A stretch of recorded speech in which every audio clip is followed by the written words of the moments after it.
तो इतिहास में ना कुछ नाम ऐसे होते हैं जिन्हें सुनते ही एक बहस सी छिड़ जाती है। और मुगल शहंशाह औरंगजेब, शायद ही कोई दूसरा ऐसा शासक होगा। एक ऐसा नाम जिसके साथ तारीफें भी हैं और गंभीर इल्जाम भी। तो आखिर कौन था ये शख्स? चलिए आज उसकी कहानी के सबसे बड़े, सबसे उलझे हुए विरोधाभासों को समझने की कोशिश करते हैं। सवाल बिल्कुल सीधा है, क्या औरंगजेब सच में एक जिंदा पीर, मतलब एक जीता जागता संत था जैसा उसके कई समर्थक मानते थे, या फिर वो एक ऐसा बेरहम तानाशाह था जिसने सत्ता के लिए अपने सगे संबंधियों तक को नहीं छोड़ा? इस पहेली को सुलझाने का एक ही तरीका है, उसके कामों को देखना, जो कमाल की बात है अक्सर एक दूसरे के बिल्कुल उलट नजर आते हैं। और देखिए, यहीं से औरंगजेब की कहानी में असली पेच शुरू होता है। मतलब जरा सोचिए, एक तरफ तो उसके हुक्म पर काशी और मथुरा जैसे बड़े बड़े मंदिर तोड़े जा रहे हैं, और वहीं दूसरी तरफ उसी की फौज में हिंदू कमांडरों यानी मनसबदारों की संख्या किसी भी दूसरे मुगल बादशाह के मुकाबले सबसे ज्यादा थी। तो एक ही इंसान के ये दो बिल्कुल अलग चेहरे, आखिर ये कैसे हो सकता है?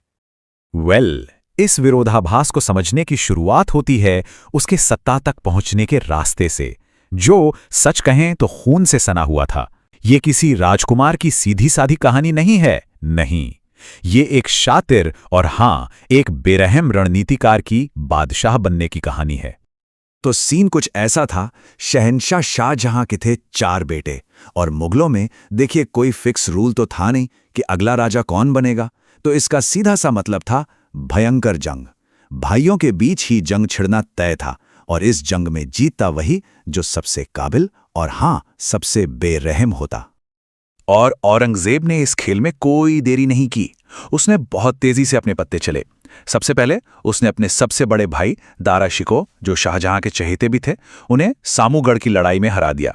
फिर अपने ही पिता शाहजहां को आगरा के किले में नजरबंद कर दिया, और अपनी बादशाहत पर पक्की मुहर लगाने के लिए उसने एक बार नहीं बल्कि 2-2 बार अपना राज्याभिषेक करवाया। अब जैसे ही औरंगजेब सिंहासन पर बैठा, उसने मुगल साम्राज्य का पूरा रंग ढंग ही बदलना शुरू कर दिया, और यह बदलाव उसकी अपनी कट्टर धार्मिक सोच को साफ साफ दिखाता था। क्या क्या बदला? देखिए, बादशाह बनते ही मुगल दरबार की जो शानो शौकत थी, उस पर उसने लगाम लगा दी। संगीत और नाच गाना बंद, नौरोज जैसे जो त्योहार थे वो भी बंद। अरे यहां तक कि बादशाह का झरोखे से अपनी प्रजा को दर्शन देने की जो पुरानी परंपरा थी वो भी खत्म कर दी गई। उसका इरादा बिल्कुल साफ था, पूरे साम्राज्य को अपनी सख्त इस्लामी सोच के सांचे में ढालना। लेकिन कहानी में एक और ट्विस्ट है। जिस बादशाह ने अपने दरबार में संगीत पर पाबंदी लगा दी, ये कमाल की बात है कि उसी के राज में इंडियन क्लासिकल म्यूजिक पर फारसी में सबसे ज्यादा किताबें लिखी गईं। और सबसे बड़ी, सबसे हैरान करने वाली बात तो यह है कि औरंगजेब खुद वीणा बजाने में उस्ताद था। सोचिए, एक शासक जो पब्लिक में तो संगीत का दुश्मन बना हुआ है, लेकिन अकेले में, निजी जिंदगी में वो उसी कला का माहिर है। ये चीज उसकी शख्सियत की उलझन को और भी गहरा कर देती है। तो ये तो हुई दरबार के बाद। अब आते हैं औरंगजेब के शासन की उस सच्चाई पर जो उसके लगभग 50 साल के राज पर पूरी तरह हावी थी। और वो सच्चाई थी जंग। जी हां, उसका पूरा का पूरा शासनकाल एक तरह से जंग के मैदान में ही गुजरा। ऐसा लगता था मानो औरंगजेब की पूरी सल्तनत ही एक बहुत बड़ा जंग का मैदान बन गई हो। एक तरफ वो दक्कन में अपने साम्राज्य की सरहदों को फैलाने के लिए लड़ रहा था, तो दूसरी तरफ उत्तर भारत में जाट, सिख और सतनामियों के जो ताकतवर विद्रोह हो रहे थे, उन्हें कुचलने में उसकी सारी ताकत लगी हुई थी। मतलब दुश्मन चारों तरफ थे। दक्षिण में बीजापुर, गोलकुंडा और मराठे थे, तो उत्तर में जाट, सतनामी और सिख। औरंगजेब को एक के बाद एक लगातार इन सबसे जूझना पड़ा। और इन लड़ाइयों का नतीजा यह हुआ कि मुगल साम्राज्य का खजाना धीरे धीरे खाली होता चला गया।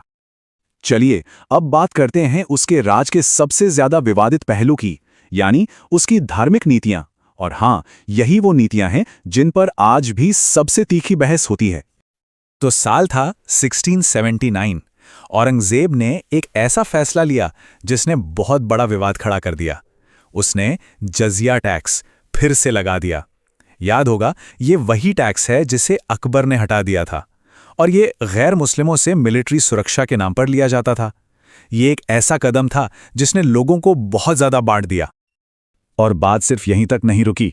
इसके साथ साथ उसने बनारस के विश्वनाथ मंदिर और मथुरा के केशवराय मंदिर जैसे कई बड़े और पूजनीय मंदिरों को तोड़ने का हुक्म भी दे दिया। जाहिर है, इन कामों ने इतिहास में उसकी छवि एक कट्टर धर्मांध शासक की बना दी। और ठीक जब हम उसकी इस कट्टर छवि के बारे में सोच रहे होते हैं, तभी हमारे सामने एक नंबर आता है, 337। ये नंबर है औरंगजेब की फौज में हिंदू मनसबदारों यानी कमांडरों की संख्या का, और ये संख्या किसी भी दूसरे मुगल बादशाह से ज्यादा थी। अब सवाल फिर से वहीं आके खड़ा हो जाता है, जो बादशाह मंदिर तोड़वा रहा है वही अपनी सल्तनत की हिफाजत के लिए सबसे ज्यादा भरोसा हिंदू कमांडरों पर क्यों कर रहा है? शायद इसका जवाब ये है कि उसके लिए सियासी जरूरतें और वफादारी धर्म से ज्यादा मायने रखती थी। तो इन सारे विरोधाभासों को अगर हम एक साथ रखकर देखें तो सवाल उठता है कि औरंगजेब की जो 49 साल की लंबी हुकूमत थी, उसका असली मकसद आखिर था क्या? देखिए, औरंगजेब की दुनिया को समझने के लिए 2 शब्द समझने जरूरी हैं। इस्लामी सियासत में दुनिया को 2 हिस्सों में देखा जाता है। एक है दारुल हर्ब, मतलब काफिरों की जमीन जहां इस्लामी कानून लागू नहीं है, और दूसरा है दारुल इस्लाम, यानी इस्लाम की जमीन जहां शरिया का कानून चलता है। और औरंगजेब का सबसे बड़ा मकसद, उसकी जिंदगी का सबसे बड़ा सपना, इसी हिंदुस्तान को दारुल हर्ब से दारुल इस्लाम में बदलना था। उसके ज्यादातर फैसले, चाहे वो धर्म से जुड़े हों या जंग से, कहीं ना कहीं इसी एक बड़े मकसद से जुड़े थे। तो लगभग आधी सदी 49 साल तक राज करने के बाद 1707 में औरंगजेब की मौत हो गई। वो अपने पीछे एक बहुत बड़ा फैला हुआ साम्राज्य तो छोड़ गया, लेकिन ये एक ऐसा साम्राज्य था जो लगातार लड़ाइयों से थक चुका था, अंदर से कमजोर हो चुका था, और उसकी मौत के बाद ये बहुत तेजी से बिखरने लगा। तो घूम फिरकर हम आखिर में उसी सवाल पर आ जाते हैं, इतिहास को इस शासक को कैसे याद रखना चाहिए? एक तरफ एक माहिर वीणा वादक जिसने दरबार में संगीत पर पाबंदी लगा दी, दूसरी तरफ एक मंदिर तोड़ने वाला जिसने अपनी फौज में सबसे ज्यादा हिंदू सेनापति रखे, एक जिंदा पीर कहलाने वाला जिसने सत्ता के लिए अपने ही भाइयों का कत्ल करवा दिया। औरंगजेब की कहानी देखिए कोई आसान जवाब नहीं देती। ये तो इतिहास के पन्नों में दर्ज एक ऐसा सवाल है जिसका जवाब शायद कभी नहीं मिलेगा। जब तक न सफल हो नींद चैन को त्यागो तुम, जब तक न सफल हो नींद चैन को त्यागो तुम, संघर्ष का मैदान छोड़कर मत भागो तुम। कुछ किए बिना ही जय जयकार नहीं होती, कोशिश करने वालों की कभी हार नहीं होती।